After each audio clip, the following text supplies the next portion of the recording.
Doctor Rizwan Ahmad कि जो private मदरसे हैं वहां पर अगर दीनी तालीम दी जा रही है डॉक्टर रिजवान अहमद, तो वहां पर हस्तक्षेप नहीं, आप जो अनुदान ले रहे हैं उनमें करते रहिए। जी हाँ, जय हिंद, वंदे मातरम। जल्दी जल्दी 2-3 बातें बोलूंगा। अश्वनी भाई ने जो बात बोली सुनने में वो अच्छी है, लेकिन अभी हमारा भारत हिंदी को पूरे देश में लागू नहीं कर पाया है और गौ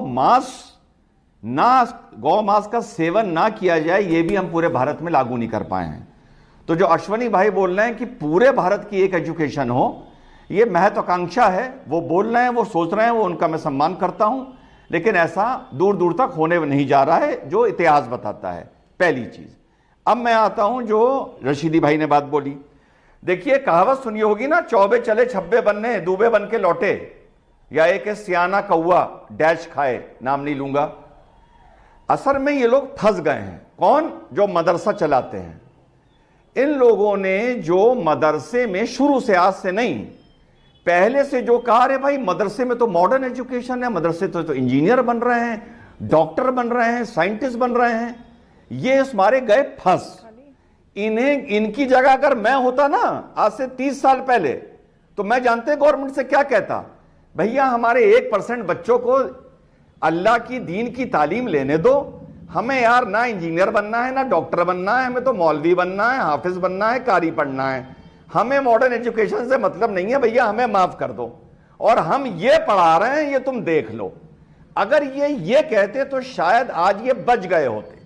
अब मदरसे में जब आप तो, हम लोग तो 10 बार बैठे हैं, साहब मदरसे से तो इंजीनियर बन रहे हैं, डॉक्टर बन रहे हैं, आईएएस बन रहे हैं, आईपीएस बन रहे हैं, तो आदमी कहता है लो, फिर काहे को फ्राइडे की छुट्टी, फिर काहे को ऊंचा पजामा, फिर काहे को कुर्ता, फिर काहे को टोपी, फिर दूसरा आदमी ये ज्ञान दे देता है तो ये उल्टे पांव पीछे भागते हैं। अरे मदरसा मुल्ला बनाने के लिए है, मुंशी बनाने के लिए है, हाफिज, मौलवी, कामिल, फाजिल, 12 साल आदमी के इसी में निकल जाते हैं। तुम इंजीनियर डॉक्टर यार कहां से बनोगे?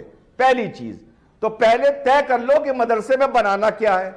अब रशीदी भाई ने बोला कि 4%। फिर दूसरी बात अमन भाई, हम मुसलमान ये तय करें कि क्या हमें 4% मौलाना अपने बीच में चाहिए? 4% जानते हैं कितना होता है? हर 24 मुसलमान के बाद एक मौलाना, यानी हर 24 मुसलमान पर एक मौलाना। क्या हमें चाहिए? क्या हिंदू को हर 24 हिंदू पे एक पंडा चाहिए? जवाब है नहीं चाहिए। 4% सुनने में कम लगता है, लेकिन ये बहुत ज्यादा है, नहीं होना चाहिए। और आखिरी बात, नहीं चाह रहे साहब ने कहा भाई प्राइवेट तो हम चाहे जो पढ़ाएं। डॉक्टर रिजवान एक मिनट, और साजिद रशीदी जो कह रहे हैं थोपेंगे थोड़ी ना, जब नहीं चाहिए। वो कह रहे हैं जब 4% दीनी शिक्षा लेना चाह रहे हैं, वो मौलवी और ये सब वो धर्म को आगे बढ़ाने का काम करना चाह रहे हैं, तो थोपेंगे थोड़ी ना। वो तो कह रहे हैं हाँ भाई हम वो करना चाह रहे हैं। एक मिनट, नहीं जबरदस्ती थोड़ी ना थोपेंगे, नहीं कह रहे। पिछले एक मिनट अमन भाई खत्म करने दीजिए प्लीज प्लीज। पिछले 1 साल के डिबेट उठा के देख लीजिए, 1 साल के, अरे इंजीनियर बनाना है, डॉक्टर बनाना है, साइंटिस्ट बनाना है, 1 साल के डिबेट उठा के देख लो। पहले तो तय कर लो बनाना क्या है, इंजीनियर डॉक्टर बनाना है या मौलवी बनाना है। और आखिरी बात जो 4% वाली मैंने बात करी, आपने कह दिया कि साहब जो ग्रांट नहीं ले रहे वो कुछ भी करें। अरे भाई कैसे कुछ करें? पूरी दुनिया में मदरसों का सीधा सीधा तालमेल आतंकवाद से रहा है। क्या अश्वनी उपाध्याय को यह अधिकार नहीं है जानने का कि मदरसे में तुम क्या पढ़ा रहे हो? गवर्नमेंट एड हो या गवर्नमेंट एड ना हो, मदरसे डिस्ट्रिक्ट मजिस्ट्रेट के अधीन होने चाहिए और उसका सिलेबस सरकार तय करेगी, मौलाना रशीदी नहीं तय। साहब रिजवान साहब, आप एक लॉयर भी हैं, आप मुस्लिम भी हैं। अब मैं पूछना चाहती हूं, इनसे कम है या ज्यादा है ये तो कोई नहीं तोल सकता, लेकिन ये जो बात कह रहे हैं, ये जो ऑब्जेक्शन कर रहे हैं, ये क्या लॉजिकल है? क्या ये सही है? जी हाँ, शुक्रिया। जय हिंद, वंदे मातरम।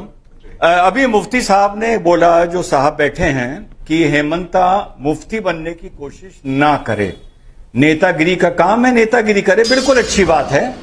तो मैं उनको ये पैगाम देना चाहूंगा, तो फिर मुफ्ती भी मुसलमानों का नेता बनने की कोशिश ना करे।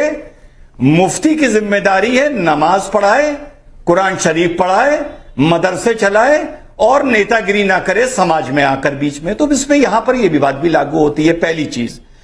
दूसरी चीज, तहसीन भाई को मैं रिस्पॉन्ड करूंगा, he is a reasonable person, कि पॉलीगैमी तो हिंदू में भी बहुत है, पॉलीगैमी और बाल विवाह हिंदू में भी बहुत है, तो आप उनके लिए क्यों नहीं बोल रहे?